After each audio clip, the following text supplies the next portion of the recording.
Good morning, everyone. So, I'm beginning today's chapter from the book Life of Swami Vivekananda by his Western and Eastern disciples. So, the second chapter is about birth and childhood of Swami Vivekananda. Yesterday, we completed the first chapter, which consisted of 9 pages. Today, it is of probably um, starting from page number 10 to page number 25. So let's just start and see how far we can go. Whoever knows the longing of a mother that a son should be born to her enters into the world of Bhuvaneshwari, the wife of Datta.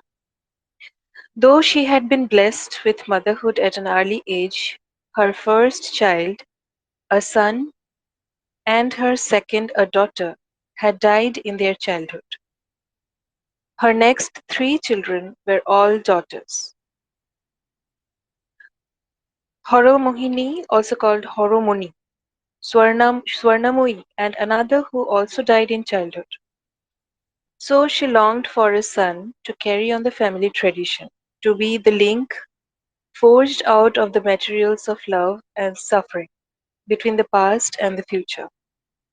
It has been the practice of Hindu women down the ages to place their wants and complaints before the household deity and to practice austerities while receive the blessings of the Lord.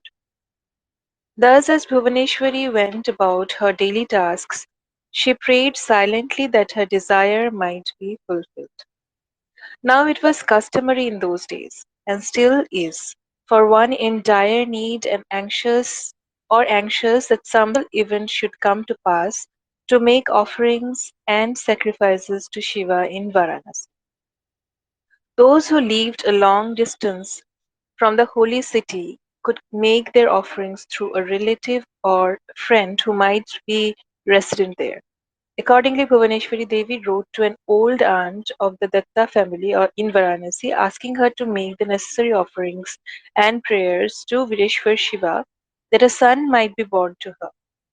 It was arranged that on Mondays the aunt would offer worship to Vireshwar Shiva, while Bhuvaneshwari would practice special austerities on those same days. It is said that by observing a vow of this sort for 1 year, one is blessed with a son. Thus, Bhuvaneshwari was content to wait in perfect assurance that her prayers would be answered. She spent her days in practicing japa and meditation. She observed fasts and intensified her many other austerities. Her soul given over to constant recollectedness, her heart fixed in love on the Lord Shiva. Often did her mind go to Varanasi, uniting in the thought with the vulnerable aunt, as the latter poured the sacred Ganga water on the symbol of Shiva or worshipped him with flowers and mantras. One night, Bhuvaneshwari had a vivid dream. She had spent she had spent the day in the shrine, and as evening deepened into she fell asleep. The household was hushed in silence and rest. Then in the highest heavens the hour struck. The time had come for the pious woman to receive the special grace of the Lord. In her dream she saw the Lord Shiva rouse himself from his meditation and take the form of a male child who was to be her son. She awoke. Could this ocean of light in which she found herself bathed be but a dream? Shiva, Shiva, thou fulfillest in various ways the prayers of devotees. From the inmost soul of Bhuvaneshwari, a joyous prayer welled up, for she was confident her long months of supplication were over and that the vision was an announcement that her prayers were to be answered. Her faith was justified, for in due course a son was born to her. The light of the world dawned for the first time upon the future Swami Vivekananda on Monday, January 12, 1863. It was the holy morning hour, 33 minutes and 33 seconds after 6, a few minutes before sunrise. At the time of his birth, the constellation Sagittarius was rising in the east, the moon was in the constellation Virgo, the planet Jupiter was in the 11th house, and Saturn was in the 10th from that of his birth. It was the seventh day of the new moon, Krishna Shaptami, and as chance would have it, the last day of the ninth Bengali month Posh, known as Makar Sankranti Day, a great Hindu festival. The millions of men and women who were observing the festival unknowingly greeted the newborn baby with prayers and worship. They little knew that he had just been born, who was to usher in a new age of glory for his country, who was to reorganize the spiritual and national consciousness of India, and who was to become a great apostle, a Saint Paul, bringing unto the world another gospel of redemption, namely the message of Vedanta. And only a few miles north of Calcutta, in the garden of Dakshineshwar, a great seer was waiting for the coming of this baby who was to grow into manhood to carry on his great work. The household members were surprised at the features of the newborn baby. They believed that they resembled in many ways those of his grandfather Durga Prasad, who had renounced the world, and they wondered if the monk had been born again. Thus, when the time came for a name to be given to the infant, there was much discussion.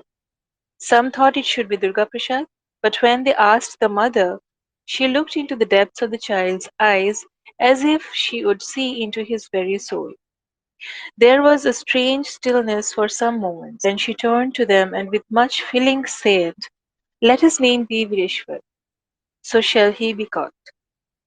Those who heard this were satisfied. They called him Bile for short.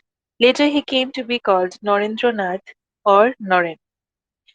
As Bhuvaneshwari would gaze unblinking at the face of the lovely, healthy baby in her lap, her heart would fill with pride and she would shed tears of joy, for she at last held in her arms her much longed for darling of many prayers.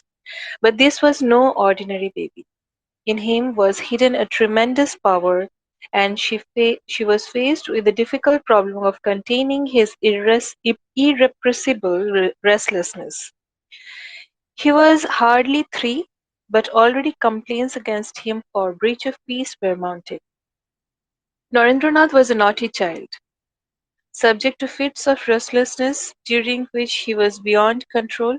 Such times he would wear the family out. Bribes, threats, everything was tried. Nothing was of any avail. Finally, Bhuvaneshwari found the child chanting the name Shiva in his ears at the same time. Or if she threatened him with Shiva, will not let you go to the Kailash if you do not behave. He would quiet down and become his eager, joyous self again. It was after such scenes he that the mother used to say, "I prayed to Shiva for a son, and he has sent me one of his demons." In her old age, Bhuvneshwari once told this to a group of disciples whom her son had brought from the West. There was laughter. The mother smiled in a reminiscent way. Was he turbulent?" asked one of the Western disciples. "Well, I had to have 2 nurses for him constantly," she replied. "But aside from these outbursts, he was a sunny tempered, sweet and loving child, who would scamper to anyone who would take him on his lap. He was one of those children who trust all implicitly and feel joy each moment of that period during which the world is a constant surprise." Noren had a great fancy for wandering monks. Whenever a sadhu came to the door, the boy was delighted and rushed towards him. One day a monk came and asked for alms. All that Noren had was a hand embroidered dhoti wrapped round his waist. He was proud of his new cloth, for it was his first garment marking his passage out of infancy. But straightway he gave it to the sadhu. who tied it round his head and went away blessing the boy. When asked what had become of the cloth, the boy replied, "The sadhu begged for alms and I gave it to him." Many sadhus came to the house knowing that they were always welcome. Vishwanath Datta was very hospitable, and there was with him the memory of his own father, who had become a monk. But after the above incident, a close guard was kept on Naren. Whenever any sadhu put in an appearance, Naren was kept locked up had left. Until the wanderer had left. Sorry. Still that Still that did not disconcert the child. He would throw out of the window to the caller anything the room contained as an offering. He would have his way, and then he would dance with glee. What a tease he was! There were his two sisters whom he would tease and tease and tease. The sisters would be furious and a chase. He would fly to the open drain where they could not follow. And from that refuge he would grin and make faces at them and would further infuriate them with his triumphant challenge, "Catch me, catch me." Noren had a member of pet animals whom he loved playing with a monkey, a goat, a peacock, pigeons, and two or three guinea pigs. He was also especially fond of the family cow and would join his sisters on the festive occasion when they adorned the mother cow with garlands, put a vermilion mark on her forehead, and bowed down to her. He would pat her with his little hands and talk to her. Of the servants, the coachman was his special favourite. The ambition of his childhood was to become a sais, a groom. To him the sais was his turban, his grand livery, and his whip, which he flourished as the carriage rolled on. Was a magnificent person. He was wont to make the stables his headquarters, and to watch every turn of men's duties. And how he loved horses. The first education is always at the knee of the mother, and immense was Bhuvaneshwari's eagerness to educate her son well. It was in her lap that Narendranath first became aware of the glory of the gods and goddesses, the gods of India and that of his ancestors, among whom was his grandfather, the sannyasi Durga Prasad. It was also from his mother that he first heard the tales of the Ramayana and Mahabharata. At the Datta home, these epics were read every day at noon. One elderly lady, sometimes Bhuvaneshwari herself, would read aloud, and the ladies of the family, who for the time being had finished their duties, would sit round her. In the small congregation, turbulent Noren would be found sitting quietly throughout the reading and listening with rapt attention. There can be no doubt that the stories from the epics exerted a great influence on his mind. Noren also learnt many things from his maternal grandmother and her mother. One of his younger brothers, Mahendranath, later wrote that their maternal grandmother's mother belonged to the Vaishnav sect and knew many teachings and anecdotes from the epics and the Bhagavatam and from Vaishnav lore. The maternal grandmother told many anecdotes of the Bhagavatam.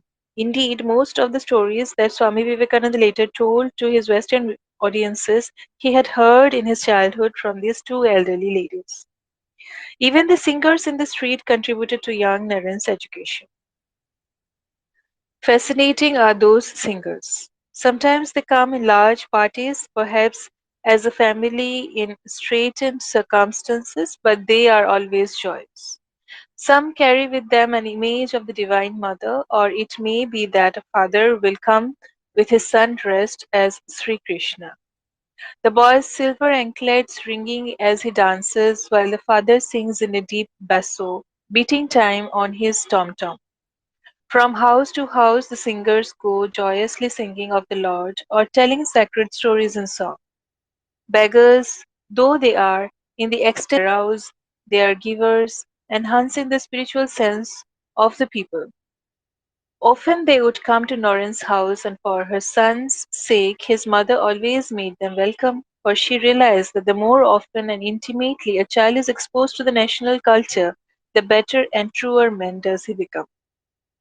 The first spiritual life was sown during this period of Norin's early education.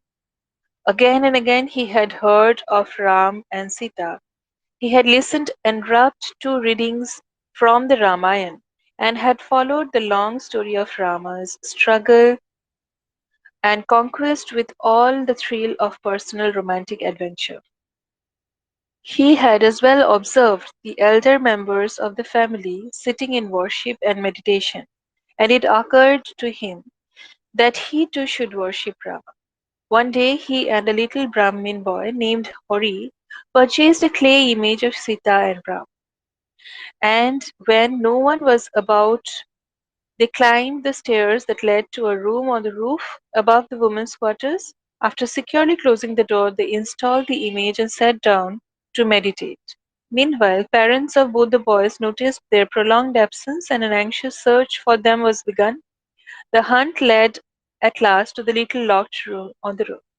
The searchers knocked and shouted, but there was no response. At last, their strong blows smashed the latch, and the door flew open. Hori, his meditation disturbed at the first ominous signal, fled down the stairs, but Norin had not heard anything.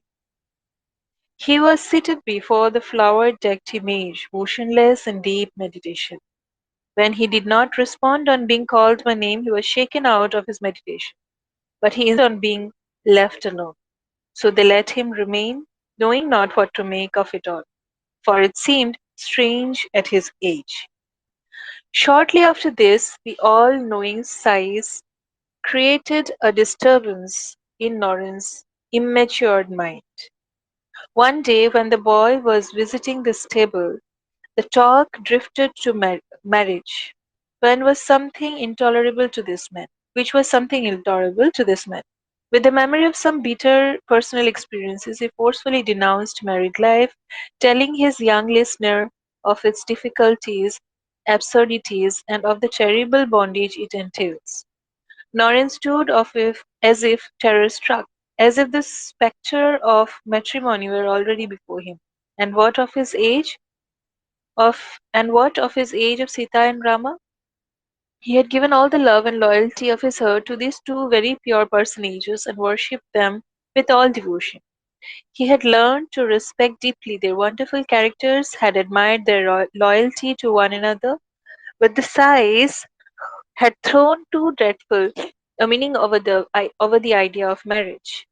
And Rama and Sita were married, that was enough. Inconsolable conflict between the words of the sighs and his regard for the image of Sita Rama caused deep anguish in his heart, which burst forth in tears. One of the golden dreams of childhood was broken. Noreen ran to the women's quarters. The mother saw his tears, wondered what made him sad. There was silence, then loud sobbing. How can I worship Sita and Rama? Was not Sita Rama's wife? He asked. Intuitively, Bhuvaneshwari understood the anguish of her son, but how to console him? Then, as light bursts upon darkness, the thought of Shiva came to her mind. She addressed her son not as Norin but as Vireshwar and said, there is Shiva to worship. These words of the mother settled deeply in Norin's heart. Shortly afterwards, Norin left the room and climbed the stairs to the roof, unseen in the gloom. Overhead was the canopy of sparkling stars. He opened the door of the room where he had installed the image of Sita and Rama. He paused for a moment, then clasped the image and went to the edge of the room. The next moment, the image of Sita and Rama was smashed on the pavement below. On the following day, Norin bought an image of Shiva with the money given by his mother. At once, he enthroned it on the very spot from which Rama and Sita had been dethroned, and he was soon seated before Shiva, with eyes closed to all outer things, in the depth of meditation. But what suffering this had entailed! Poorer than a man despoiled of his wealth is the mind of a child bereft of devotion. And yet, this incident not only shows the fearlessness and sincerity of the boy who gave up his cherished ideal when he found it did not match with his conception of the truth, but also makes evident the deep desire of his soul for freedom from the bondage of the senses, which he expressed later in these words: "Ever shall the soul be free. We must have freedom from bondage, however sweet." Nevertheless, his devotion to Sita and Rama was never destroyed, and the Ramayana had still a great fascination for him. Whenever it was read in the neighborhood, he was sure to be there, wrapped in the thrilling episodes of Rama's life. Particularly was that matchless devotee, the great hero Hanuman, attracted. Once, when the reader told of how Hanuman lived in the banana groves, Noreen, who was anxious to meet the monkey chief, asked, "Shall I be able to see him if I go there?" "Yes, why not? Go and see," said the reader rather sarcastically in reply to the boy's naive question. On his way back, the boy remembered a banana grove near his home and made his way there, sat down under a banana tree and prayed to Hanuman to show himself. He sat and sat, but Hanuman did not come. He was bitterly disappointed. But they told him at home that Hanuman had more than likely gone forth on some urgent mission of Sri Rama, and that solaced him. But it was Shiva, the god of renunciation, whom now he worshipped. Even in childhood, he had the fancy of becoming a sannyasi.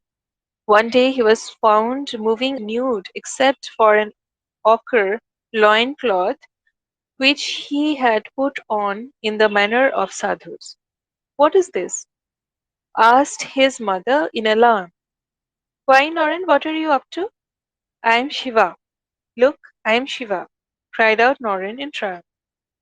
The elders of the household had told him in fun that if one meditated, one's hair would become as long and matted as the monk's, and would gradually enter deep into the earth like the roots of a banyan tree. So the simple child seated in meditation would once in a while open his eyes to see if his hair had grown long and matted. But when his expectations were not fulfilled, he ran in bewilderment to his mother and asked, "I have meditated, but why has no matted hair grown?" His mother consoled him. "It has not grown in an hour or a day. It takes many, many days, yes, many, many months before matted locks can be grown." Then the talk drifted to other things. It turned to the Shiva image he had bought a few days before. He said that while he had sat before the image that morning, the thought of his mother's words that he had been sent away from the real Shiva because he had been naughty had come to him very forcibly. Reincarnation is accepted unconsciously as a fact by every Hindu child. So he added, "I think I have been a sadhu once. Will Shiva let me go back to him if I am good?" The mother answered, "Yes." But her heart sank at the thought that perhaps he, like his grandfather, would renounce the world and return to Shiva. Then she banished the thought, thinking that there were many years yet before he could grow into that discrimination in which he would feel all the joys of the world as an intolerable burden, knowing joy only in the thought of God. From this time on, the family often found little Norin playing at meditation. Though it was play, it awakened in him deep spiritual emotions. They would see him quietly sitting for an absorbed. So deep was this absorption that sometimes he had to be shaken from it back to the normal condition of a child, and it grew more and more difficult sometimes to rouse him on such occasions. The boys of the neighborhood sometimes joined him in this pastime.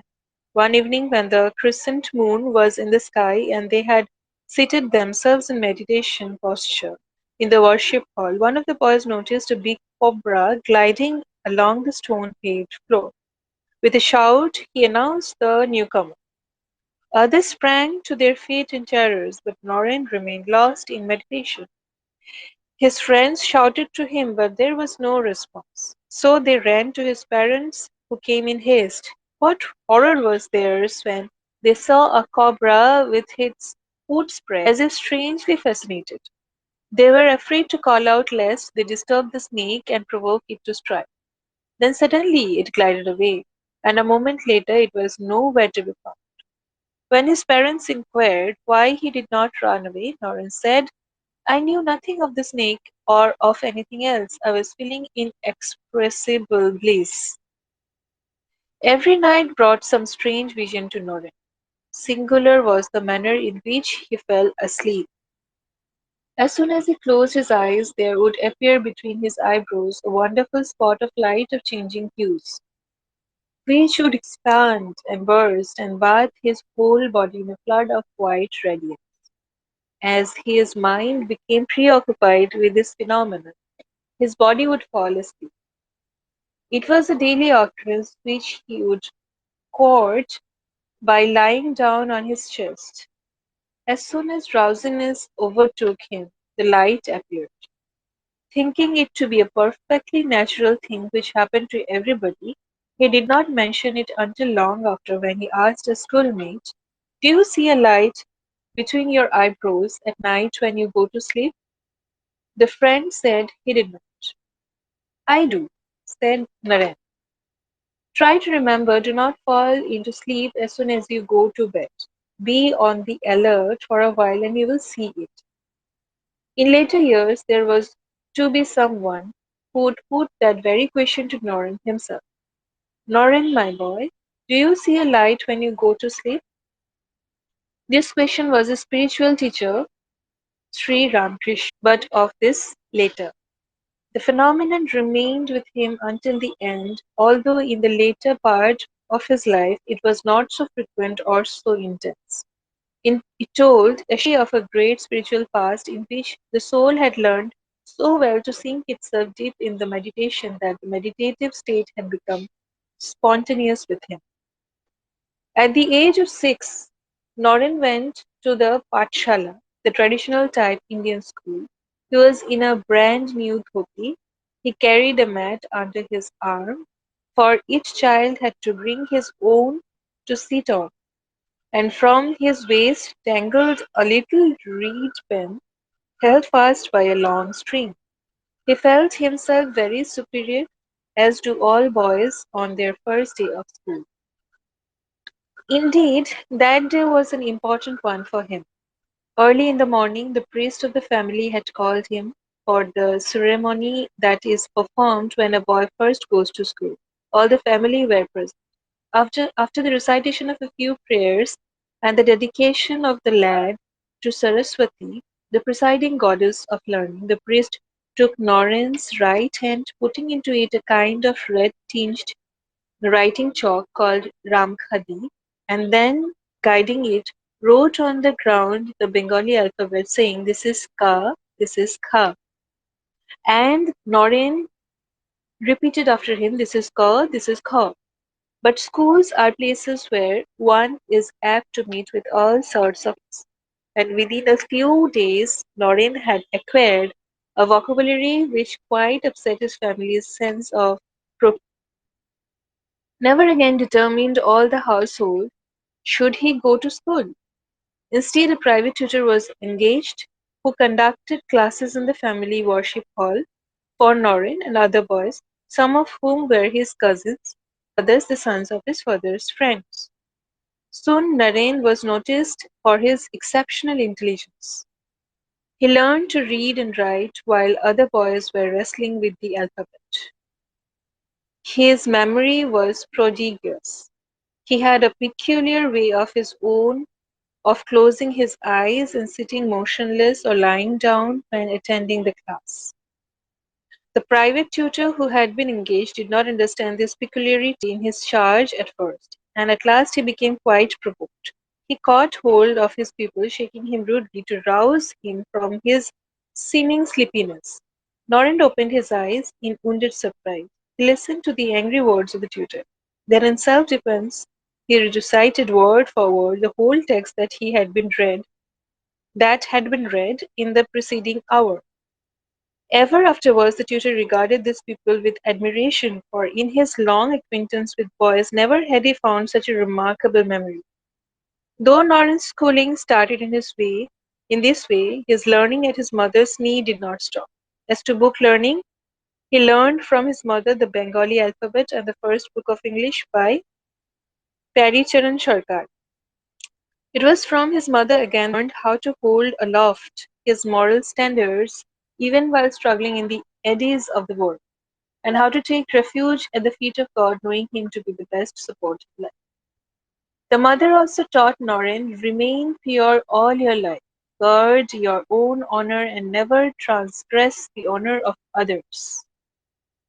Be very tranquil, but when necessary, harden your hearts. Throughout his life, Narendranath loved his mother with all his heart and remembered her precepts. He used to say, he who cannot literally worship her can never become great. On many occasions, he proudly declared, I am indebted to my mother for the efflorescence of my knowledge. Other members of the household also contributed to Norin's education. At night, he slept under the protecting presence of an old relative, Nrsimha Datta, the father of Ramchandra Datta, who was to become a lay devotee of Sri Ramakrishna. This man, who was very learned in Sanskrit lore, thought that the best way of training a youth in mind and character was to get him to memorize difficult intellectual subjects. At night, therefore, he taught the boy the aphorisms of the Sanskrit grammar, Mug- Mugdha genealogy of his family, hymns to gods and goddesses, as well as passages of great length from the Ramayana and Mahabharata. Thus, in a year's time, Norin had acquired considerable grounding in Sanskrit. And certainly, this training in early boyhood constituted one of the formative elements in that passion for Sanskrit learning which he possessed in later years. On a certain occasion, a party of wandering singers, who earned their livelihood by chanting the Ramayana, came to Norin's house. They made a number of mistakes in reciting the text. Norin stopped them and pointed out their errors, greatly surprising and pleasing them. Norin's father also played a significant part in his son's education. It was he who insisted that the boy should study music, for he looked upon it as a source of much innocent joy. Perhaps the deep attraction of his family for music helped turn Narendranath into an accomplished singer. In his attitude towards his children, Vishwanath showed considerable wisdom. He believed in inspiring them to develop self-respect and politeness.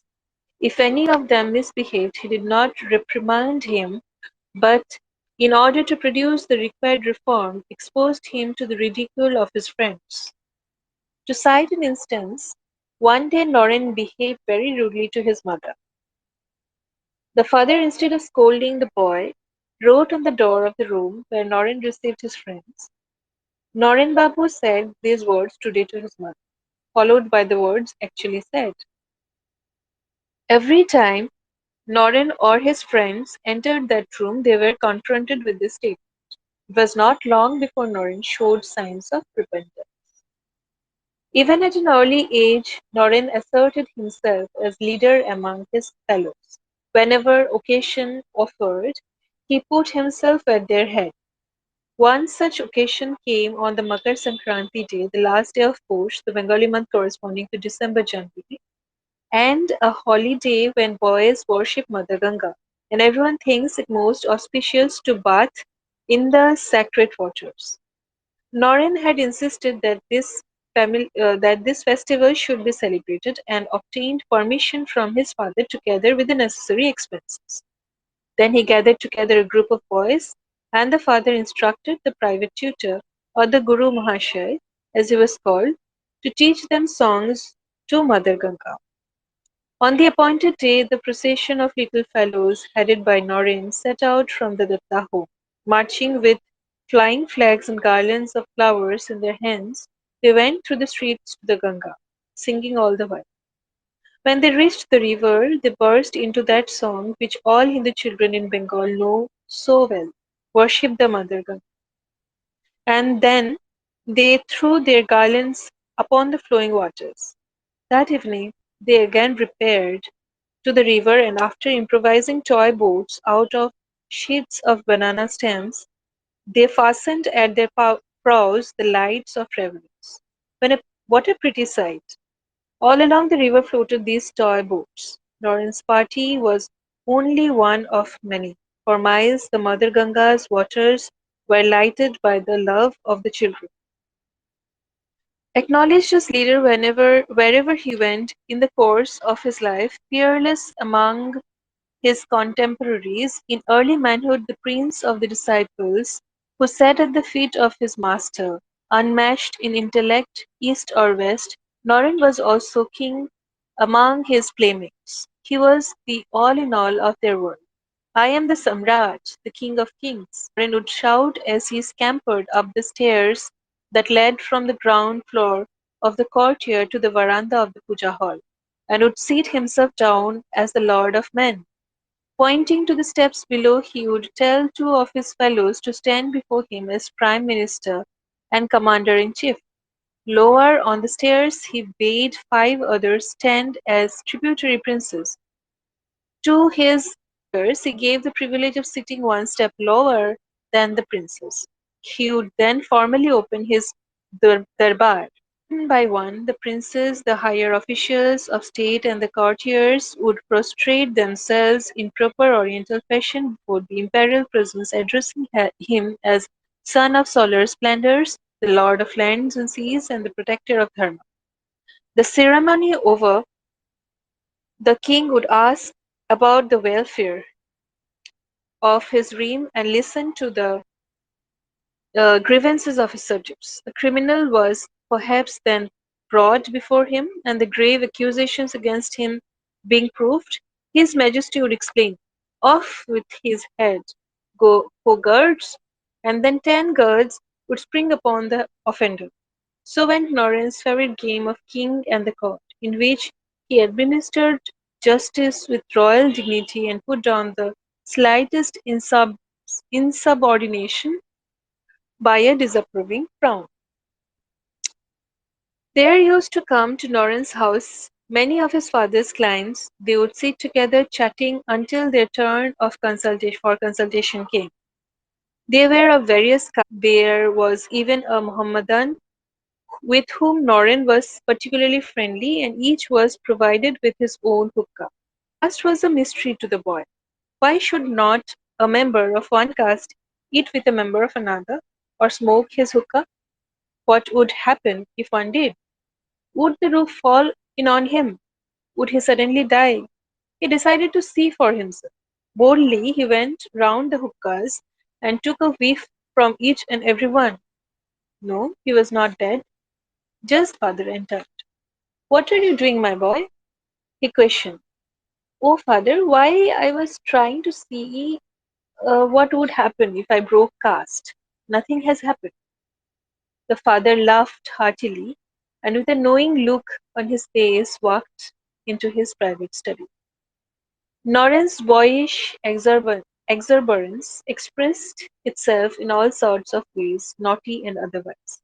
One day, while romping with his comrades, he fell from the veranda of the worship hall, striking his head against a stone.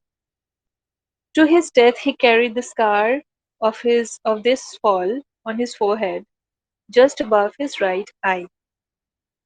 The sage who was his teacher in his later life once said, had Noren's powers not been checked by this accident, he would have shattered the world. As it was, he raised the world. We have already mentioned that Noren was the leader among his fellows.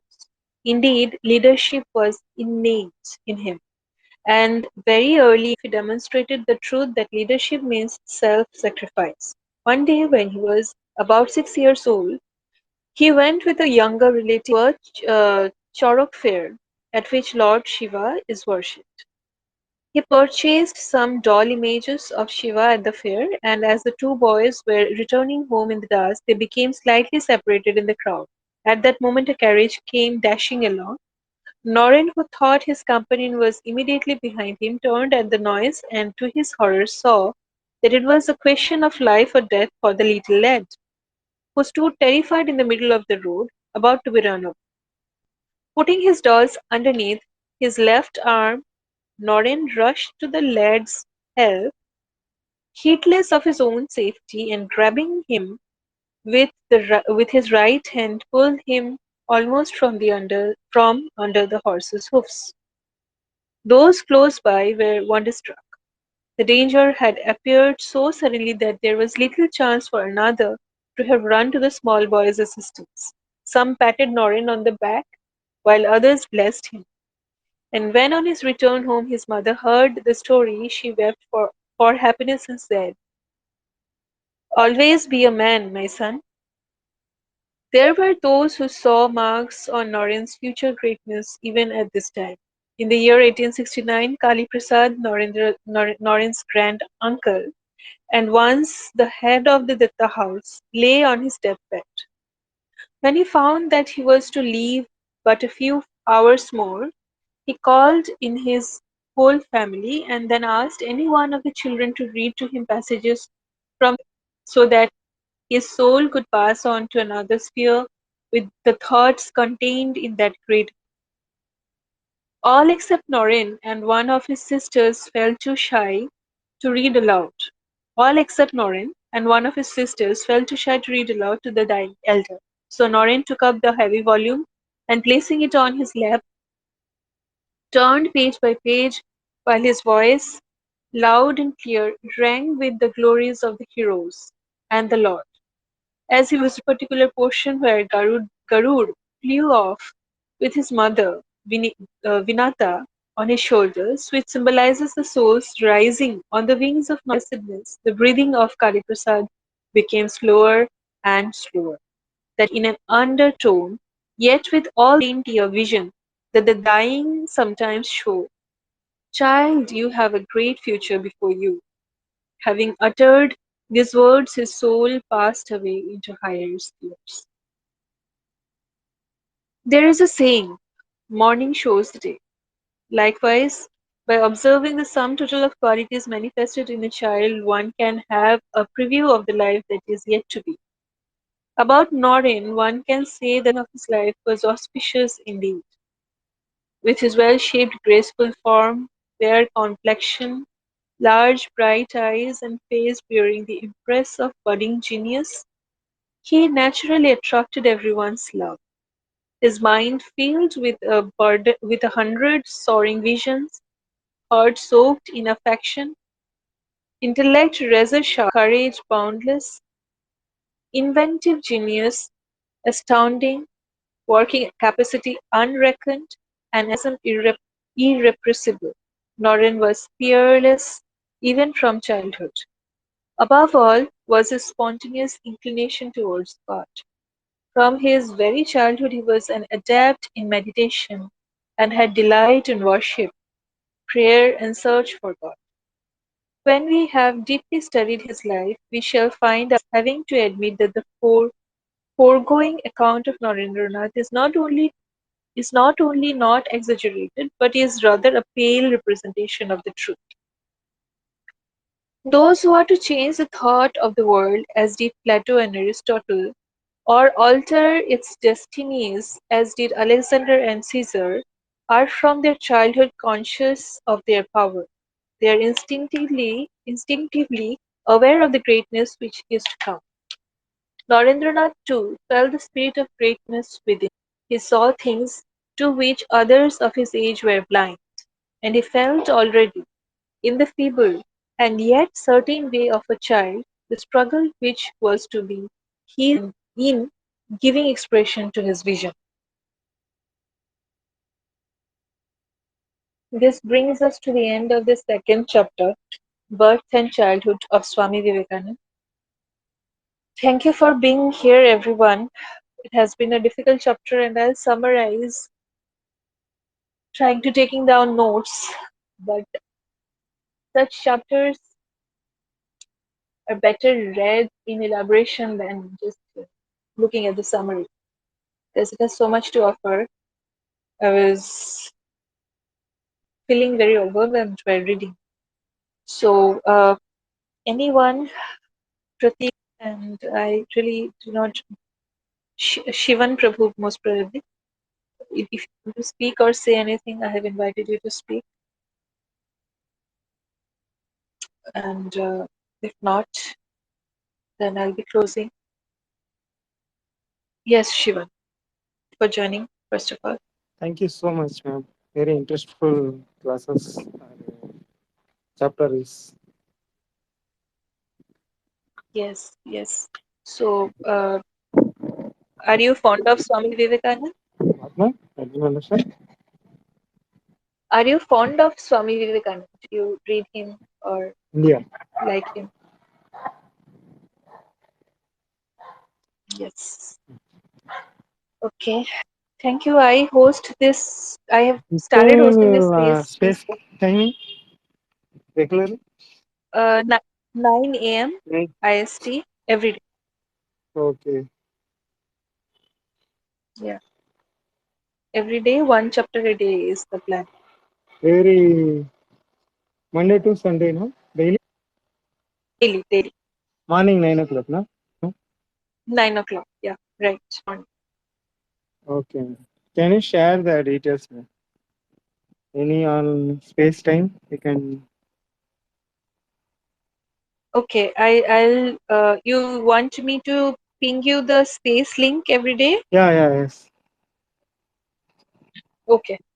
If you can please DM me, then I'll have your account details. I mean Twitter account details. Twitter. Then I can ping you.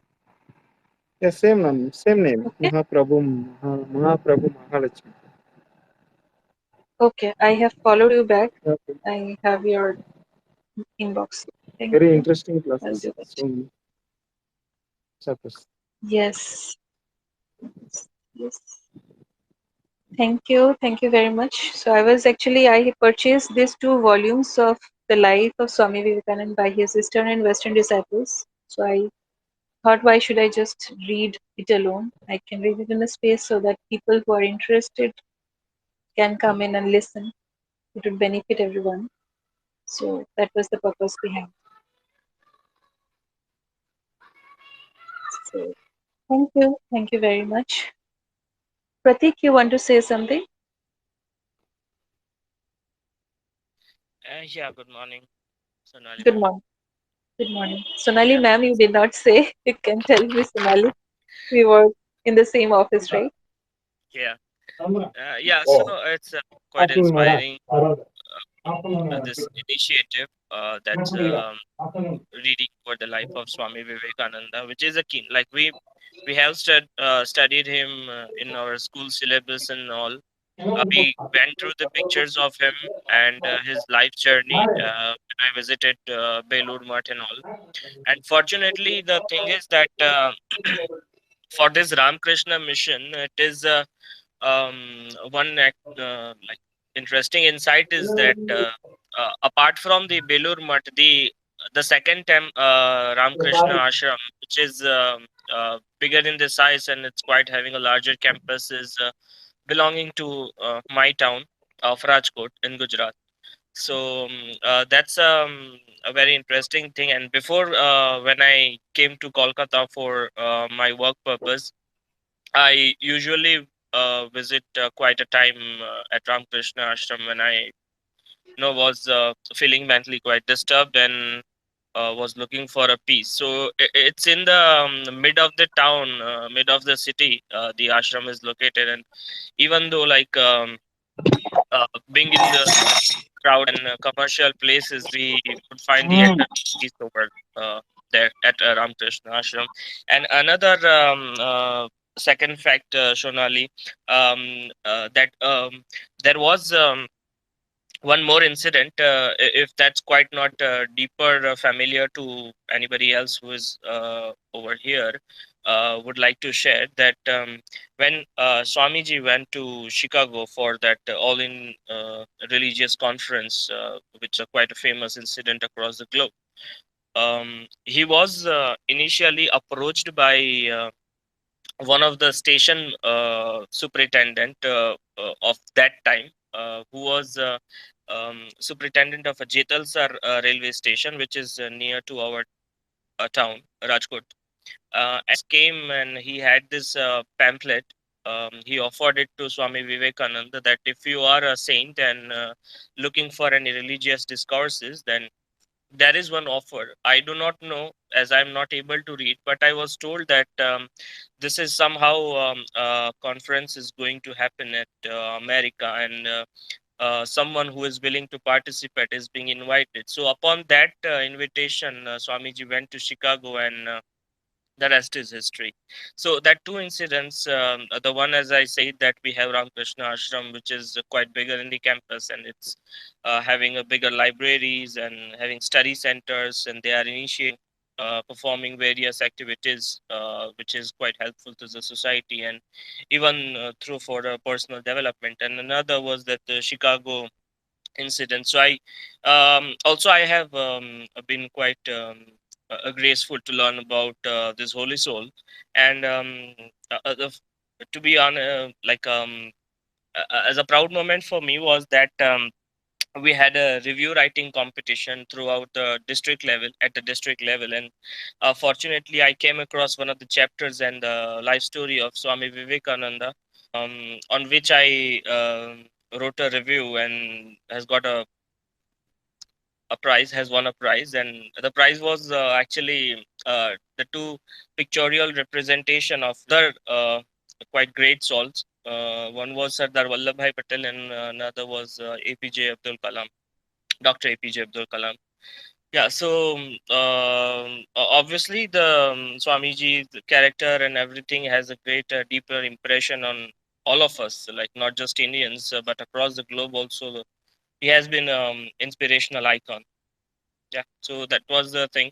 And I would appreciate the initiative that you have raised, and would just have one request. Whenever like we are having this kind of book reading and poetry and all, will there be possible to include the reference, I mean, what chapter we are, which book we are referring to, so that even post this session, if we want to, go through them, those sources of information, then we may go through that. Yeah. Sure, Pratik. Sure. Thank you very much for all what you said. And first, I would like to answer the question that you asked, the request that you placed in the last is I have tweeted about the name of the book. And in the space also, you can see The Life of Swami Vivekananda. This is the book from which I am reading. Oh, So, if yeah. Okay. I just thought that it's just a title of space only. Yeah. Sorry for that. yeah, no problem. So, this book, if you want, I can DM you the picture of it again. It is also tweeted. So I'm not sure if you find it online or not. It you may. I had purchased it from the house of Swami Vivekanand. 14th Feb I had gone there, so I Yeah. purchased both the volumes. So Yeah. yes, and hmm, Okay. certainly. No, no, no. That's fine. I'll try to go through that sources, and will refer the chapters as well. Yes, yes, perfect, perfect. Yeah. Thank you, and thank you. Hmm. Yes, yes. Thank you for the most important thing. I believe this is what Twitter actually stands for, rather than other, um, you know, whatever contents that we are going with. The sarcasms are there, some knowledge there, and some are playing politics as well. But amid all these things, if such source of knowledge is and are there, then it's an excellent opportunity for society to grow, and we would seek some positive insights from whatever discussion and are going over here. Yeah, so thanks for Absolutely. this. Thank you for the wonderful initiative, and I look forward to look for joining the core team that we were discussing for the raise life and the way he used to make movies and all. As I'm keen to, I'm curious to know about how this art works and how they are able to fix or frame the imaginations into a 2 or 3 hours movie with a keen perfection, and remembering all this sequence by sequence and frame by frames, as we discussed earlier, also analyzing this entire movie and this wonderful craft. Yes, Pratik. Thank you very much for all that you said on all the fronts that I am working currently, like poetry and storytelling and this one. Yes. So thank you very much. Thanks a lot for the interest that you show. And yes, I mean, amidst all the life struggles, the daily life struggles that all of us have, the daily routine that we have to go through, and the daily fights and whatever, Yes. amidst of it all, when we commit ourselves to some learning, we have to stick to kind of, uh, I have to do this. The one of the reasons behind I do these things in spaces just because to stay disciplined. Because when I do the things for myself alone, I tend to skip sometimes when there is some difficult situation at home or at work or something. But when Ye- I'm doing it in space for everyone, it is a kind of commitment to others also. I have in back of my mind maybe someday for this space to happen. So this is where this is the advantage of hosting it with the people. So that is one of the reasons. Yes. Yeah, exactly. Like even if sometime happens, when we are at our low, and we are quite confused and not getting the direction on what to do now further. These are the places where we can just join ourselves, and even if we are not in mood or not in the situation of speaking out, or not just able to share something what's going in our mind, it's better to just listen this thing. It's as equal as you are not going to perform any kind of sacrifices or yagna or whatever, havan and all that, but you just lend your hand to the person who is performing, and you'll be equally graced. So it's just for like a great thing to be just part of this kind of discussions and all. And yeah, so I'm looking forward for more of such things, and I'll possibly try my best be every possible places that I could be. Thanks a lot, Pratik. And yes, for me also, as you mentioned, this is something where we can take guidance from. And yeah, I mean, these social media platforms are usually treated as platforms for content creation and everything. But what I am trying to do is nowhere near content creation. My when I think it is not in the form of content creation, it is form of learning and sharing. And be it poetry or be it storytelling by making a study of Satyajit Ray films, or be it the life of Swami Vivekananda that we have started. It is the sole purpose is to when you get so deep into the thoughts and into the minds of great men like them, it not only helps you to understand the craft, understand the art, or understand them, but also it helps you to understand your own mind, and which is probably one of the biggest tasks we have. Once we understand our own mind, probably the ultimate truth has an opportunity to reveal itself to us. So that is the mission of all of it. I don't know how far I can go with this, but that is what I want to continue. Thanks for all the words, and yes, I'll make sure that I reach out to everyone who can, come and participate over DM also. And this one happens every. I wish to make it happen every day 9 a.m. So Yes. I create the space link right away and start the space. So I'm not, sharing the link anywhere. I mean, in DMs, but in poetry spaces, it's happening every weekend. So I send out DM invites.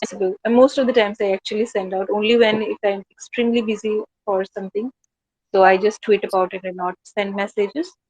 But Yes. yes, Yeah. Actually, like exploring life of these great people and reading out their just a single story of them is not just about all the incidents, what has happened, and what were they were doing in their life, but it's all about churning these great brains and getting essence of knowledge and information. Apart from the information, it's all about knowledge, and all the information, even a single piece of line you just take from this entire book will be as helpful as to state a principle of our life. I guess these all are just like a puranas itself, like we have these Bhagavad Puran and Skanda Puran and all these religious books. I'm not just being biased towards anyone, but yeah, amongst that, whatever you just any of the incident you just take, it's just a life lesson everywhere.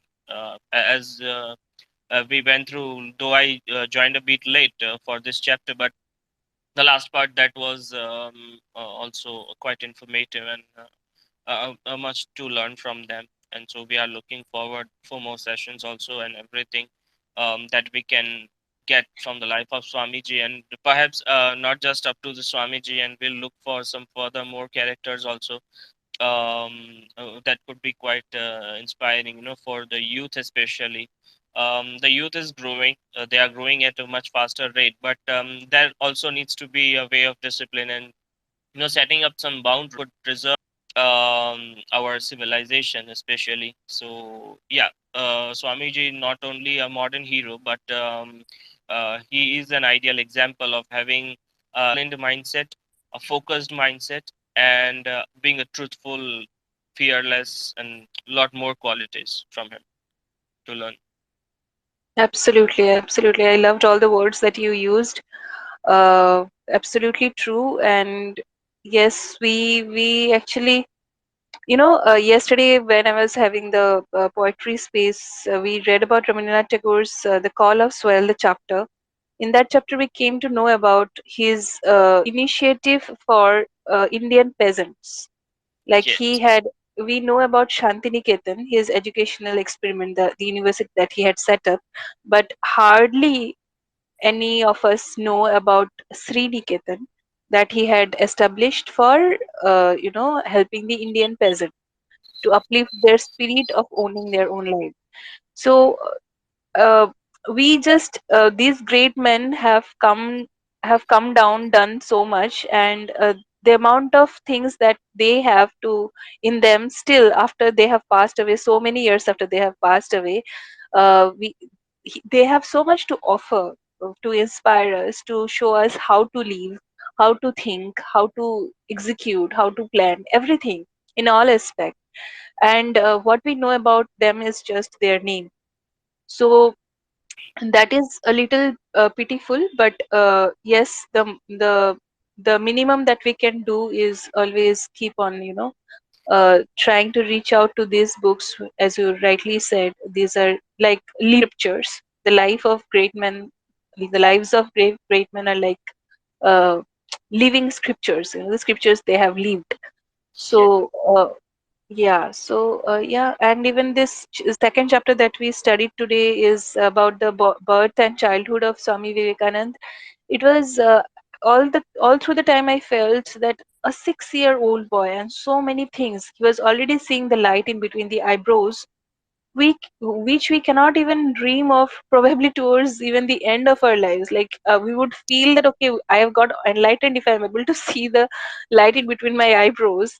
It's something very difficult to achieve, and he this 6-year-old boy without any training, he had already achieved that. And if you look at yesterday, we read about the ancestry part, the chapter 1.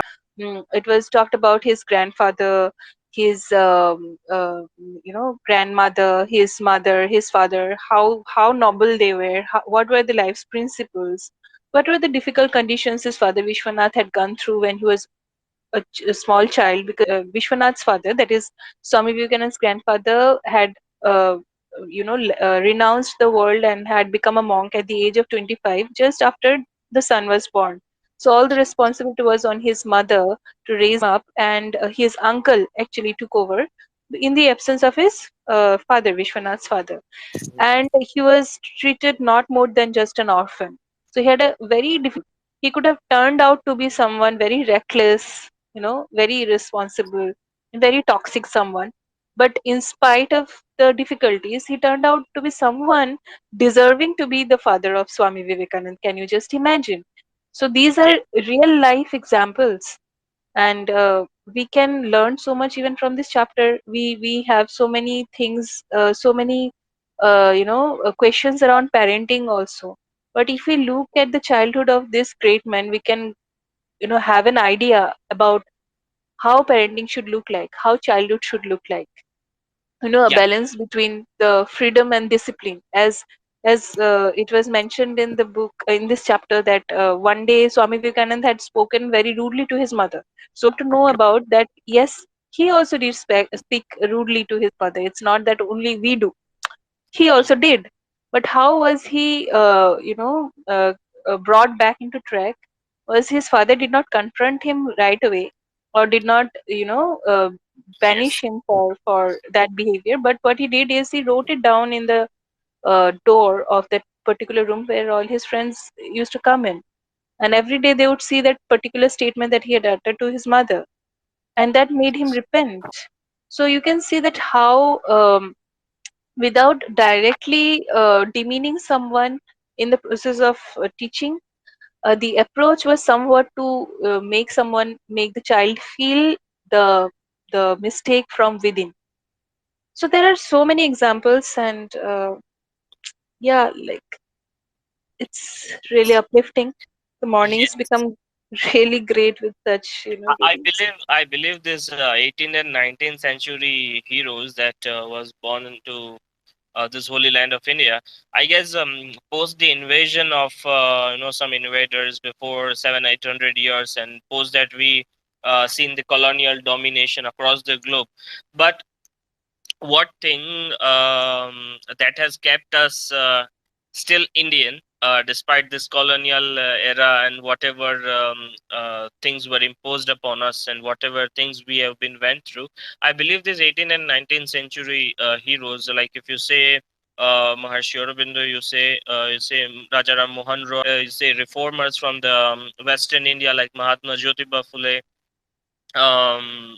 Swami Vivekananda, and all the others. I'm not just talking about any specific region, but across the India, we say Mahatma Gandhi and whatever people, those who have inspired the youth, the people to have a pride for their own motherland. I guess those are the people um, who has kept us being spiritual, who has just kept us being patriotic, and have love towards our civilization, our culture, tradition, and all. I guess these are the people's reason that why we are still an Indian, and why we are still there to inspire the civilizations and people across the globe. And that's what the greatness of our country stands for, not just about how old our country is, or how civilized people are there, and how what.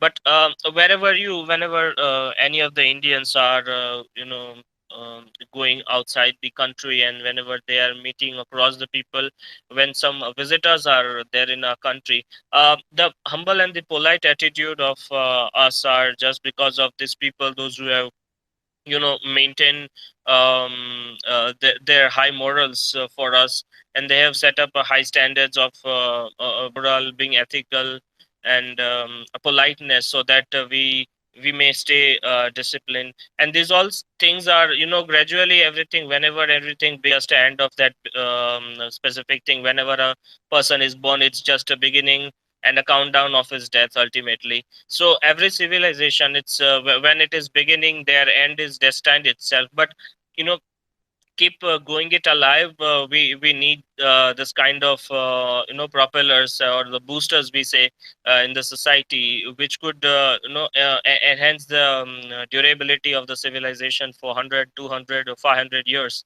After even after these many years, we see about Maharana Pratap and Lord Sri Ram. We talk about Shivaji Maharaj and all those who have been great in that in their own time, but we still remember them, despite we didn't had any source of information. Like printing wasn't there, not too many books were written. Despite all those challenges and all, we our country is still integrated, with the knowledge, whatever we used to share based on our traditions and all. But the main thing is to keep to be into discipline, to stay focused of whatever we are learning, and whatever we are giving to the society. So everything is just a source from our within.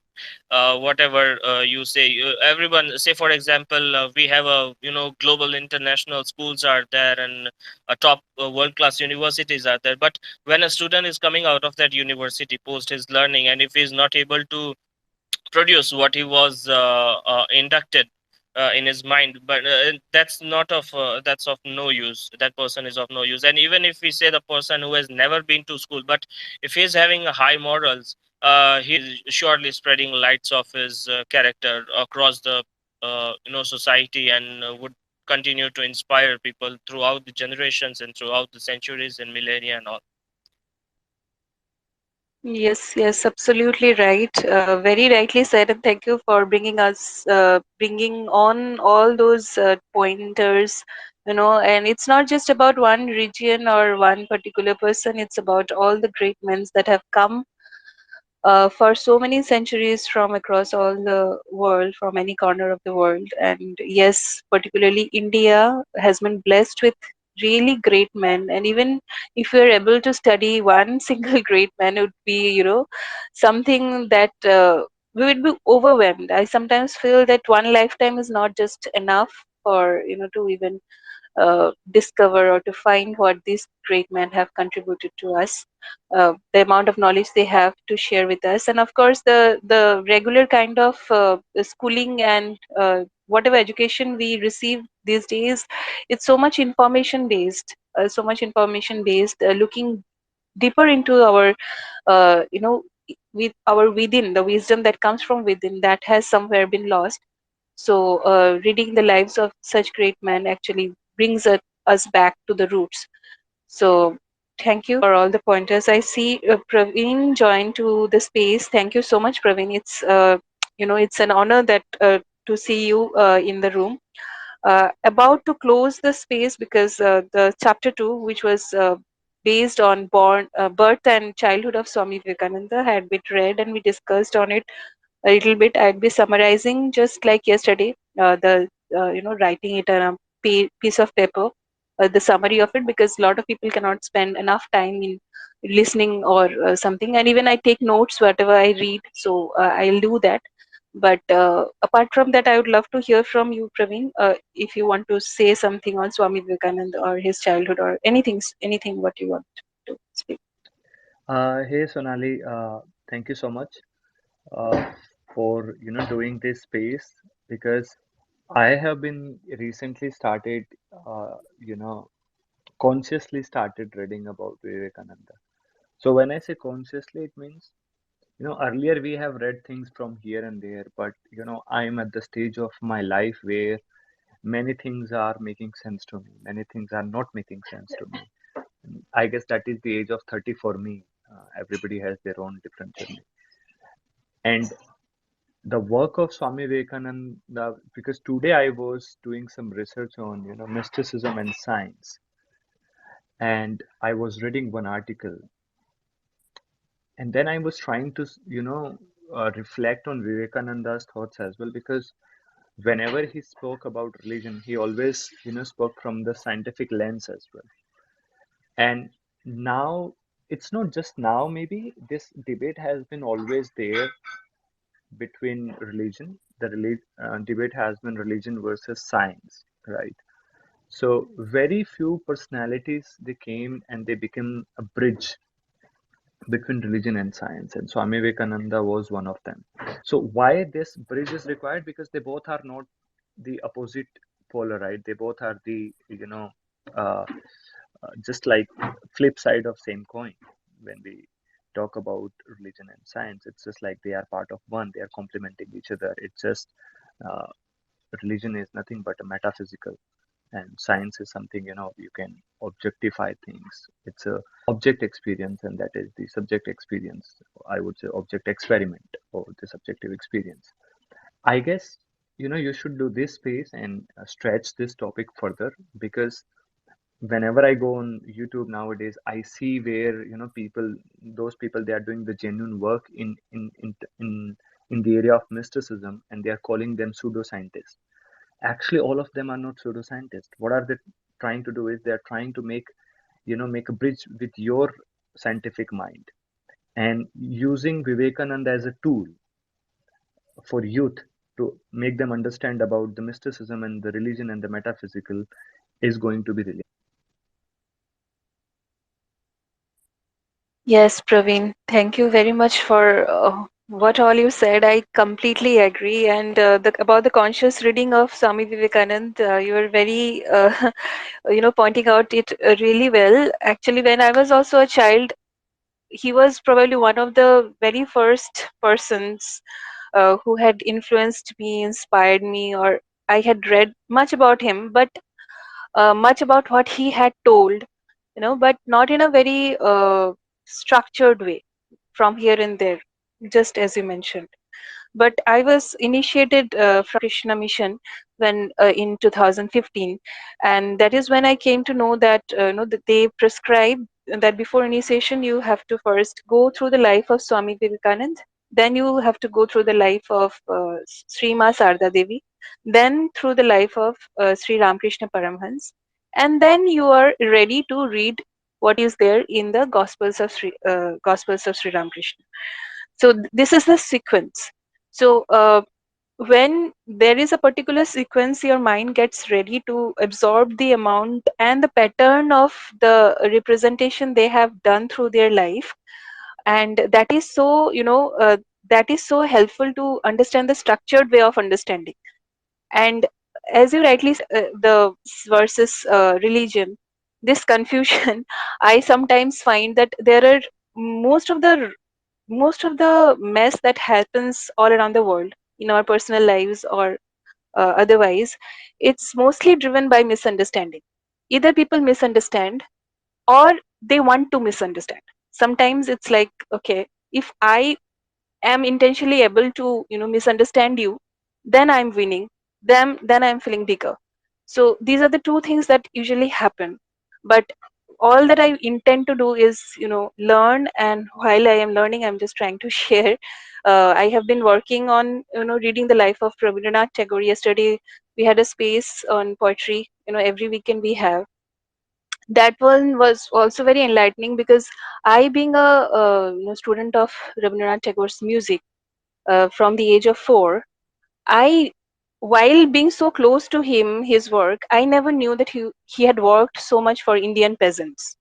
For 50 years of his lifetime, one of his biggest concern, if not as a poet, but if as a man, was Indian peasants. And he did not only build Shanti Niketan, but he built Sri Niketan also for Indian peasants, for uplifting the spirits of Indian peasants to enable them for self-help and enlightenment.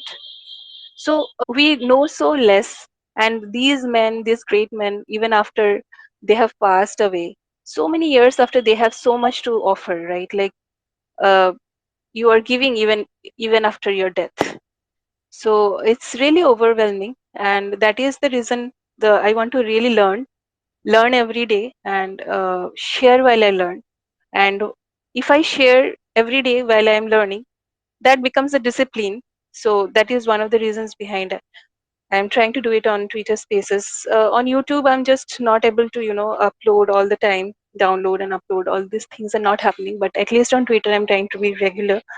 And thank you for having interest, Praveen, and showing interest and encouraging these things all the time. I see your tweets and see how you try to make points on these topics, especially. Thank you for being, like that. And I would request you to keep coming back whenever it is possible for you to come and discuss, the clearer our concepts become. So yeah, thank you.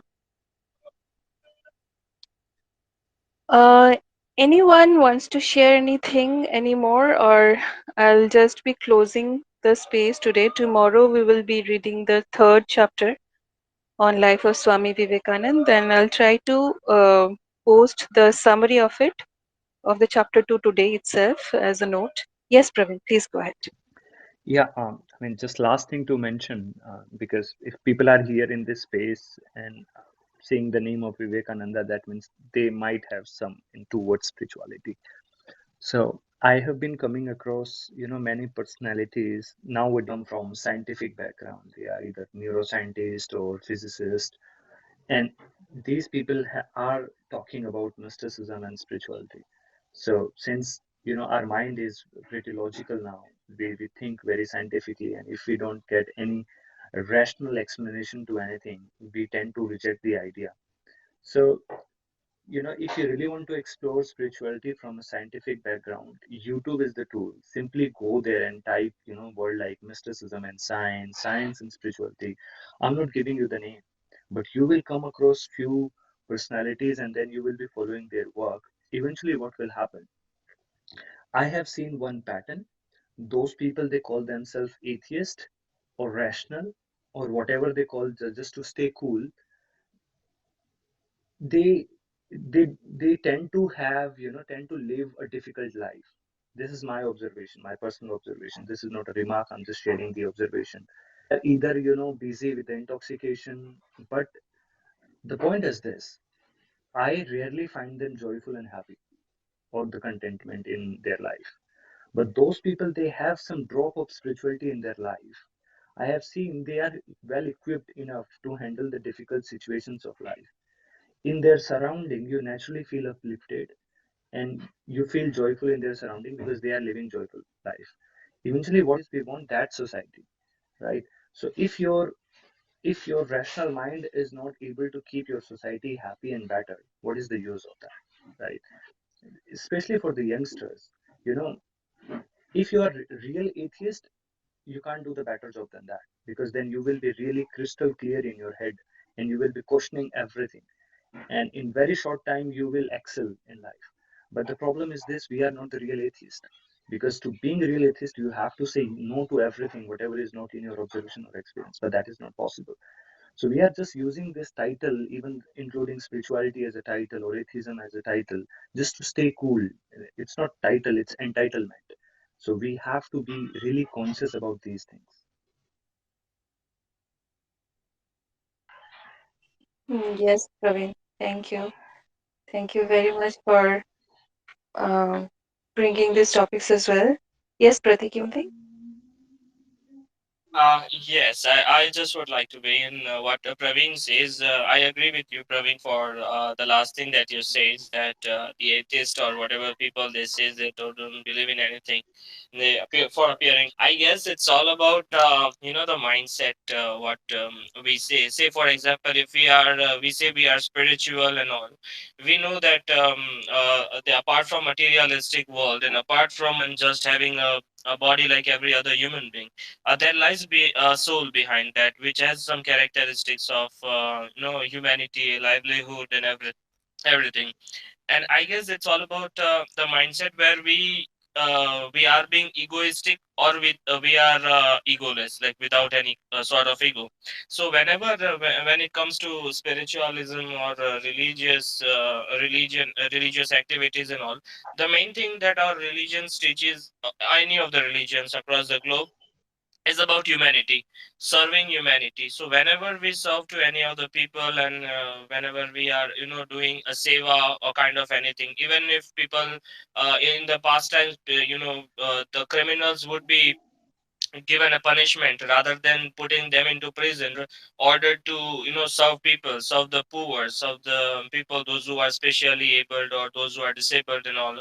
So when we serve to someone, it vanishes all of our egoistic mindset, and whatever thing that we are something, and all these things. And when we are completely equipped with the ego that okay, I'm not going to believe anyone, as I believe that what I learn or whatever I listen to something, or whatever I understand to something, is always going to be the correct one. And I need a rational explanation for this, as what Praveen just said. They look for the rational things, they look for the logical things behind all the aspects. So when they do not get this kind of result, they feel themselves that yes, okay, whatever they had believed, that that is always going to be correct, and that has always been correct. But we fail to understand that when we are looking kind of thing, there were thousands of years and lakhs of years when humanity used to survive without us. And even if we are dying, the humanity is going to continue with its course of life. So despite like, rather than being egoistic, if we dedicate ourselves to something that yes, we seek some knowledge and a source of how to live the life, I guess that would obviously make a person leaning towards the spiritualism. And that's the joy of life that we are currently enjoying. When we talk with someone, it's just, let's just take a normal, we want, when we are angry, okay, and when we are sharing our anger issues, like whatever happens to us, or we are feeling low at some point of life, if we are sharing those things, we would get, obviously we are going to get some information and all, and that will make us quite happy, and we would find less bothered about it. But when we are keeping all these things in our mind, and we just try to find solutions of ourselves and from within, then we what we get is just a disappointment, and we seems, or we can consider themselves as a failure. So as what say, that the people, those who are not towards the spiritualism, or they says that they are atheist, are actually at the low of their life. And when people starts learning and start sharing, I guess that makes what people happy, and make their life better. Yeah, that's all.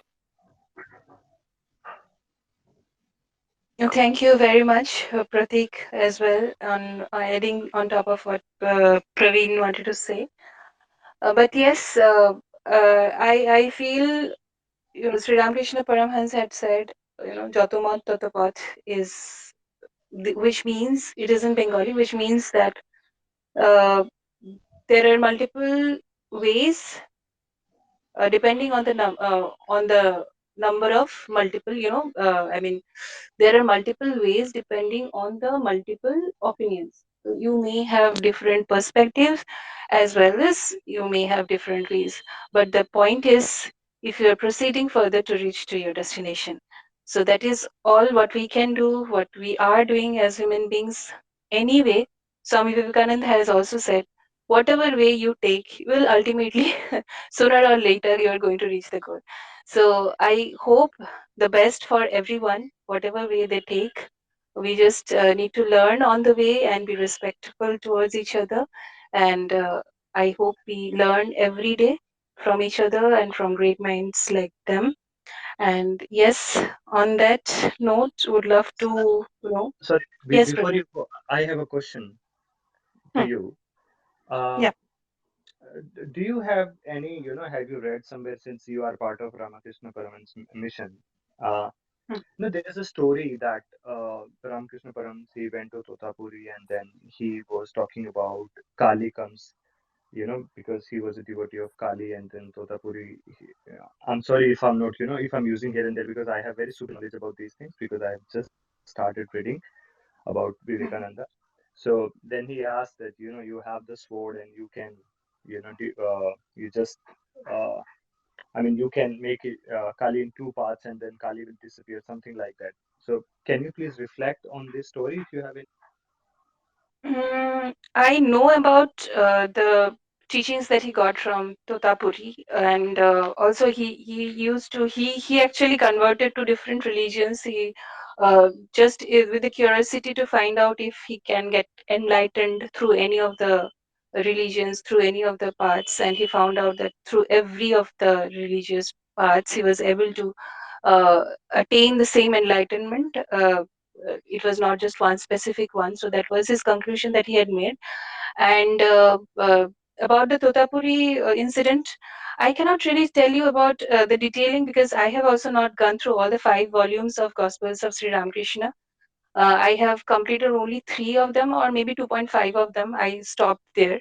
So I am planning to again do that again, but after I finish Swami Vivekanand, Sada Devi, and Sri Ramakrishna, and then I'll jump into the Gospels of Sri Ramakrishna. Specifically to this one, I can find out and probably reach out to you with the findings next day, maybe sometime soon. All right, Praveen. Yeah, all good. Thanks, Sonali. Thank you very much. Thank you very much, everyone, for joining. Thank you, Shekhar. Also, I couldn't give you the mic to speak at this moment. We will connect tomorrow if you come. And yes, thanks a lot.